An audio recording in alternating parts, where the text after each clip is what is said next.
ओम शांति 2/4/2026। बाबा आज कह रहे हैं, मीठे बच्चे, बाप की यह वंडरफुल हट्टी अर्थात दुकान है जिस पर सब वैरायटी सामान मिलता है। उस हट्टी के तुम मालिक हो। प्रश्न है, इस वंडरफुल दुकानदार की कॉपी कोई भी नहीं कर सकता है, क्यों? उत्तर है, क्योंकि यह स्वयं ही सर्वो खजानों का भंडार है। ज्ञान का, सुख का, शांति का, पवित्रता का, सर्वो चीज़ों का सागर है। जिसको जो चाहिए वो मिल सकता है। निवृत्ति मार्ग वालों के पास यह सामान मिल नहीं सकता। कोई भी अपने को बाप समान सागर कह नहीं सकते। गीत है, तुम्हें पाके हमने जहान पा लिया। ओम शांति। अब बच्चे बैठे हैं बेहद के बाप के सामने। इनको बेहद का बाप भी कहा जाए तो बेहद का दादा भी कहा जाए। और फिर बेहद के बच्चे बैठे हैं और बाप बेहद का ज्ञान दे रहे हैं। हद की बातें अब छूटी। अब बाप से बेहद का वर्षा लेना है। यह एक ही हट्टी ठहरी। मनुष्य को पता नहीं है कि हम क्या चाहते हैं। बेहद की बाप की हट्टी तो बहुत बड़ी है। उनको कहा जाता है सुख का सागर, पवित्रता का सागर, आनंद का सागर, ज्ञान का सागर। कोई दुकानदार होता है तो उनके पास बहुत वैरायटी होती है। तो ये है बेहद का बाप। इनके पास भी वैरायटी सामान है। क्या क्या है? बाबा ज्ञान का सागर है, सुख का, शांति का सागर है। उनके पास यह वंडरफुल अलौकिक सामान है। फिर गाया भी जाता है सुख करता। यह एक ही दुकान हट्टी, और तो कोई का ऐसा दुकान है नहीं। ब्रह्मा विष्णु शंकर के पास क्या सामान है? कुछ भी नहीं। सबसे ऊंचा सामान है बाप के पास। इसीलिए उनकी महिमा गाई जाती है। तमेवो माताश्च पिता तमेवो। ऐसी महिमा कभी किसकी गाई नहीं जाती। मनुष्य शांति के लिए भटकते रहते हैं। कोई को दवाई चाहिए, कोई को कुछ चाहिए। वह सब हद की दुकान है। सारी दुनिया में सबके पास हद की चीजें हैं। यह एक ही बाप है जिसके पास बेहद की चीजें हैं। इसीलिए उनकी महिमा भी गाते हैं कि पतित पावन है, लिबर्टर है, ज्ञान का सागर, आनंद का सागर है। यह सब वैरायटी वक्र अर्थात सामान है। लिस्ट लिखेंगे तो बहुत हो जाएगी। जिस बाप के पास यह चीज़ें हैं तो बच्चों का भी हक है उन पर। परंतु यह किसकी बुद्धि में नहीं आता कि जब ऐसे बाप के हम बच्चे हैं तो बाप की चीज़ों के हम मालिक होने चाहिए। बाप आते भी है भारत में। बाप के पास जो सब चीज़ें हैं वे जरूर ले जाएंगे। उनके पास लेने लिए तो जा नहीं सकते। बाप कहते हैं मुझे आना पड़ता है। कल्प कल्प कल्प के संगम पर मैं आकर तुमको सब चीज़ें दे जाता हूँ। हम जो तुमको बक्कर देता हूँ वो फिर कभी नहीं मिल सकता। आधा कल्प के लिए तुम्हारे भंडारे भर जाते हैं। ऐसे कोई अप्राप्त वस्तु नहीं रहती जिसके लिए पुकारने पड़े। ड्रामा प्लेन अनुसार तुम सब वर्षा लेकर फिर धीरे धीरे सीढ़ी उतरते हो। पुनर्जन्म भी जरूर लेना पड़े। 84 जन्म भी लेना है। 84 का चक्र कहते हैं, परंतु अर्थ नहीं समझते। 84 के बदले 84 लाख जन्म कह देते हैं। माया भूल करा देती है। इहो अभी तुम समझते हो, फिर तो इहो सब भूल जाएंगे। इस समय बक्कर लेते हैं। सतयुग में राजा ही करते हैं, परंतु उन्हों को यह पता नहीं रहता कि यह राजाई हमको किसने दी। लक्ष्मी नारायण का राज्य कब था? स्वर्ग के सुख गाए भी जाते हैं, सब किस्म के सुख देते हैं, इससे जास्ती कोई सुख होता नहीं। फिर वो सुख भी प्राय लोप हो जाता है। आधा कल्प के बाद रावण आकर सब सुख छीन लेते हैं। किसको गुस्सा करते हैं तो कहते हैं तेरी कला काया ही खत्म हो गई है। तुम भी जो सर्वोगुण संपन्न 16 कला संपूर्ण थे, वो कलाएं सब खत्म हो गई है। एक बाप के सिवाय और कोई की इतनी महिमा नहीं है। कहते हैं ना, पैसा हो तो लड़कना घूमकर आओ। तुम विचार करो कि स्वर्ग में कितना अकिचार धन माल था, अभी वो थोड़े ही है, सब गुम हो जाता है। धर्म भ्रष्ट कर्म भ्रष्ट बन जाते हैं तो धन माल भी गुम हो जाता है, फिर नीचे गिरने लग पड़ते हैं। बाप समझाते हैं, तुमको इतना धन दिया, तुमको हीरे जैसा बनाया, फिर तुमने धन माल कहाँ गवा दिया। अब फिर बाप कहते हैं कि अपना वर्षा पुरुषार्थ कर ले लो। तुम जानते हो कि बाबा हमको फिर से स्वर्ग की बादशाही दे रहे हैं और कहते हैं, हे बच्चे, मुझे याद करो तो तुम्हारे ऊपर जो कट है वो निकल जाए। बच्चे कहते, बाबा हम भूल जाते हैं। ये क्या, कन्या जब शादी करती है तो पति को कभी भूलती है क्या? बच्चे कभी बाप को भूलते हैं क्या? बाप तो दाता है, वर्षा बच्चों को लेना है तो जरूर याद करना पड़े। बाप समझाते हैं, मीठे मीठे सिकिलदे बच्चे, याद की यात्रा में रहेंगे तो विकर्मों विनाश होंगे और कोई उपाय नहीं है। भक्ति मार्ग में तीर्थ यात्रा, गंगा स्नान आदि जो करते आए हो तो सीढ़ी नीचे उतरते ही आए हैं, ऊपर तो चढ़ ही नहीं सकते। ला नहीं कहता, सांप की उतरती कला ही है। यह जो कहते हैं कि फलाना मुक्ति में गया, यह झूठ बोलते हैं। आप इसको जा नहीं सकते। बाबा आया है तुमको 16 कला संपूर्ण बनाने। तुम ही गाते थे कि मुझ निर्गुण हारे में कोई गुण नहीं। अभी तुम जानते हो कि बाप गुणवान बनाते हैं। हम ही गुणवान पूज्य थे। हमने वर्षा लिया था, 5000 वर्ष हुए। बाप भी कहते हैं कि तुमको वर्षा देकर गए थे। शिव जयंती, रक्षाबंधन, दशहरा आदि मनाते भी हैं, फिर भी कुछ समझते नहीं हैं, सब कुछ भूल जाते हैं। फिर बाप आकर याद दिलाते हैं, तुम ही थे, फिर तुमने राज्य भाग्य गवाया है। बाप समझाते हैं, अब यह सारी दुनिया पुरानी जर्जरी भूत है। दुनिया तो यही है, यही भारत नया था, अब पुराना हुआ है। स्वर्ग में सदा सुख होता है, फिर द्वापर से जब दुख शुरू होता है तब यह वेद शास्त्र आदि बनते हैं। भक्ति करते करते जब तुम भक्ति पूरी करो तब भगवान आए ना। ब्रह्मा का दिन, ब्रह्मा की रात, आधा आधा होगा ना। ज्ञान दिन, भक्ति रात। उन्होंने तो कल्प की आयु उल्टी सुल्टी कर दी है।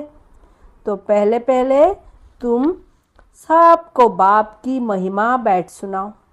बाप ज्ञान का सागर है, शांति का सागर है। श्री कृष्ण को थोड़े ही कहेंगे, निराकार पतित पावन सुख का सागर नहीं, उनकी महिमा की अलग है। श्री कृष्ण नहीं, उनकी महिमा ही अलग है। रात दिन का फर्क है। शिव को कहते ही है बाबा, श्री कृष्ण बाबा अक्षर ही नहीं शोभता। कितनी बड़ी भूल है।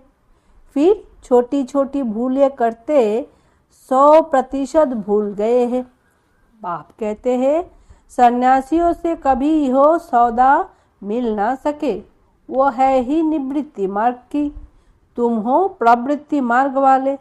तुम संपूर्ण निर्विकारी थे, वॉइसलेस वर्ल्ड थी, ये है विशेष वर्ल्ड। फिर कहते क्या सतयुग में बच्चे पैदा नहीं होते? वहाँ भी तो विकार था। अरे वो है ही संपूर्ण निर्विकारी दुनिया। संपूर्ण निर्विकारी फिर विकारी हो कैसे सकते? फिर सतयुग में सब इतने मनुष्य हो, यह कैसे हो सकता? वहाँ इतने मनुष्य थोड़े ही होते हैं। भारत के सिवाय और कोई खंड नहीं होंगे। वो कहते भी है, हम मान नहीं सकते। दुनिया तो सदैव भरी हुई रहती है, कुछ भी समझते नहीं। बाप समझाते हैं कि भारत गोल्डन एज था, अब तो आयरन एज पत्थर बुद्धि है। अब तुम बच्चों ने ड्रामा को समझ लिया है। गांधी आदि सब राम राज्य चाहते थे, परंतु दिखाते हैं कि महाभारत लड़ाई लगी, बस फिर खत्म। फिर क्या हुआ? कुछ भी दिखावा नहीं है, कुछ भी दिखाया नहीं है। बाप बैठ यह समझाते हैं, ये तो बिल्कुल सहज है। शिव जयंती मनाते हैं तो जरूर शिव बाबा आते हैं। वो है हेवनली गॉड फादर, तो जरूर हेवन के गेट खोलने आएंगे भी तब जब हेल होगा। हेवन के द्वार खोल हेल के बंद कर देंगे। हेवन के द्वार खुले तो जरूर सब हेवन में ही आएंगे। यह बातें कोई डिफिकल्ट नहीं है। महिमा सिर्फ एक बाप की है। शिव बाबा की एक ही हट्टी है, वो है बेहद का बाप। बेहद के बाप द्वारा भारत को स्वर्ग का सुख मिलता है। बेहद का बाप स्वर्ग स्थापन करता है। बराबर बेहद का सुख था, फिर हम हेल में क्यों पड़े हैं, यह कोई भी नहीं जानते। बाप समझाते हैं कि तुम ही थे, फिर तुम ही गिरे हो। देवताओं को ही 84 जन्म लेने पड़ते हैं, अभी आकर पतित बने हैं, उनको ही फिर पावन बनना है। बाप का भी जन्म है तो रावण का भी जन्म होता है, यह किसको भी पता नहीं। कोई से भी पूछो तो रावण को कब से जलाते हो, कहेंगे वो तो अनादि चलता आता है। यह सब राज बाप समझाते हैं। उस बाप की एक ही हट्टी की महिमा है। सुख शांति पवित्रता मनुष्यों से मनुष्य को नहीं मिल सकती। सिर्फ एक को थोड़े ही शांति मिली थी। यह झूठ बोलते हैं कि फलाने से शांति मिली। अरे शांति तो मिलनी है शांति धाम में। यहाँ तो एक को शांति होगी, फिर दूसरा अशांत करेंगे तो शांति में रह ना सके। सुख शांति पवित्रता सब चीज़ों का व्यापारी एक ही शिव बाबा है। उनसे कोई आकर व्यापार करे, उनको कहा ही जाता है सौदागर। पवित्रता सुख शांति संपत्ति सब कुछ उनके पास है। अप्राप्त कोई वस्तु नहीं है। स्वर्ग का सुख तुम राज्य पाते हो। बाप तो देने आए हैं, लेने वाले लेते लेते थक जाते हैं। मैं आता ही हूँ देने के लिए और तुम ठंडे पड़ जाते हो लेने में। बच्चे कहते हैं बाबा माया के तूफान आते हैं। हाँ, पद भी बहुत ऊंचा पाना है, स्वर्ग के मालिक बनते हो, यह कम बात है क्या? तो मेहनत करनी है। श्रीमत पर चलते रहो। वक्कर जो मिलता है वो फिर औरों को भी देना पड़े, दान करना पड़े। पवित्र बनना है तो 5 विकारों का दान जरूर देना है, मेहनत करनी है, बाप को याद करना है, तब ही कट उतरेगी। मुख्य है याद। प्रतिज्ञा भल करो कि बाबा हम विकार में कभी नहीं जाएंगे, किसी पर क्रोध नहीं करेंगे, परंतु याद में जरूर रहना है, नहीं तो इतने पाप कैसे विनाश होंगे। बाकी नॉलेज तो बड़ी सहज है। 84 जन्म का चक्रो कैसे लगाया है यह किसको भी तुम समझा सकते हो।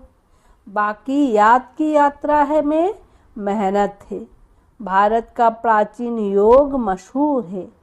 क्या ज्ञान देते हैं? मनमना भवो अर्थात मामेकम याद करो तो तुम्हारे विकर्मों विनाश होंगे। तुम गाते भी थे कि बाप जब आएंगे तो और संग तोड़ एक संग जोड़ेंगे, तुम पर बलिहारी जाएंगे, तेरे सिवाय और कोई को याद नहीं करेंगे। प्रतिज्ञा की है फिर भूल क्यों जाते हो? कहते भी है हाथ कर दे दिल यार दे। आदि आदि कर्मयोगी तो तुम हो। धंधा आदि करते बुद्धि योग बाप से लगाना है। माशुक बाप खुद कहते हैं तुम आशिकों ने आधा कल्प याद किया है, अब मैं आया हूँ मुझे याद करो। यह याद ही घड़ी घड़ी भूल जाते हैं, इसमें ही मेहनत है। कर्मातीत अवस्था हो जाए तो फिर यह शरीर ही छोड़ना पड़े। जब राजधानी स्थापन हो जाएगी तब तुम कर्मातीत अवस्था को पाएंगे। अभी तो सभी पुरुषार्थी है, सबसे जास्ती मामा बाबा याद करते हैं। सूक्ष्म वतन में भी वे देखने में आते हैं। बाप समझाते हैं मैं जिसमें प्रवेश करता हूँ वो बहुत जन्म के अंत वाला जन्म है। वो भी पुरुषार्थ कर रहे हैं। कर्मातीत अवस्था में अभी कोई पहुँच नहीं सकते। कर्मातीत अवस्था आ जाए तो फिर यह शरीर रह नहीं सकता। बाबा तो बहुत अच्छी रीति समझाते हैं। अब समझने वाला की बुद्धि पर है। हेवनली गॉड फादर एक ही है, उनके पास ही ज्ञान का सारा बक्कर है, वही जादूगर है और कोई से सुख शांति पवित्रता का वर्षा मिल ना सके। बाप बहुत अच्छी रीति समझाते हैं। बच्चों को धारणा कर और धारणा कराना है। जितना धारणा करते हैं उतना वर्षा लेते हैं। दिन प्रतिदिन बहुत तरावटी माल मिलता है। लक्ष्मी नारायण देखो कितने मीठे हैं, उन जैसा मीठा बनना चाहिए। अच्छा, मीठे मीठे से खिला दे बच्चों प्रति माता पिता बाप दादा का याद प्यार और गुड मॉर्निंग। रूहानी बाप की रूहानी बच्चों को नमस्ते। और कोई भी सत्संग में ऐसे कहते हैं क्या? यह हमारी बिल्कुल ही नई भाषा है जिसको स्पिरिचुअल नॉलेज कहा जाता है। अच्छा, हम रूहानी बच्चों की रूहानी माता पिता बाप दादा को याद प्यार गुड मॉर्निंग और नमस्ते। धारणा के लिए मुख्य सार। पहला, बाप द्वारा जो सुख शांति पवित्रता का वक्कर मिला है वो सबको देना है। पहले विकारों का दान दे पवित्र बनना है, फिर अविनाशी ज्ञान धन का दान करना है। दूसरा, देवताओं जैसा मीठा बनना है। जो बाप दादा से प्रतिज्ञा की है उसे सदा याद रखना है और बाप की याद में रहकर विकर्म भी विनाश करने हैं। वरदान है, निमित्तपन की स्मृति द्वारा अपने हर संकल्प पर अटेंशन रखने वाले निवारण स्वरूप भवो। निमित्त बनी हुई आत्माओं पर सभी की नज़र होती है, इसीलिए निमित्त बनने वालों को विशेष अपने हर संकल्प पर अटेंशन रखना पड़े। अगर निमित्त बने हुए बच्चे भी कोई कारण सुनाते हैं तो उनको फॉलो करने वाले भी अनेक कारण सुना देते हैं। अगर निमित्त बनने वालों में कोई कमी है तो वो छिप नहीं सकती। इसीलिए विशेष अपने संकल्प, वाणी और कर्म पर अटेंशन दे निवारण स्वरूप बनो। स्लोगन है, ज्ञानितु आत्मा वो है जिसमें अपने गुण व विशेषताओं का भी अभिमान ना हो। अव्यक्त इशारे। महान बनने के लिए मधुरता और नम्रता का गुण धारण करो। मधुरता का गुण जीवन में तब आएगा जब अपनी व दूसरे के बीती को ना देख अंदर के संस्कारों को सरल व नम्रचित बनाएंगे। सरलचित आत्मा का गुण है ही मधुरता। उनके नयनों से मधुरता, मुख से मधुरता और चलन से मधुरता प्रत्यक्ष रूप में देखने में आती है। मधुरता और नम्रता, इन दो विशेष धारणाओं से सदा विश्व कल्याणकारी महादानी वरदानी बन जाएंगे और सहज ही स्नेहों का सबूत दे सकेंगे। ओम शांति। शुक्रिया बाबा।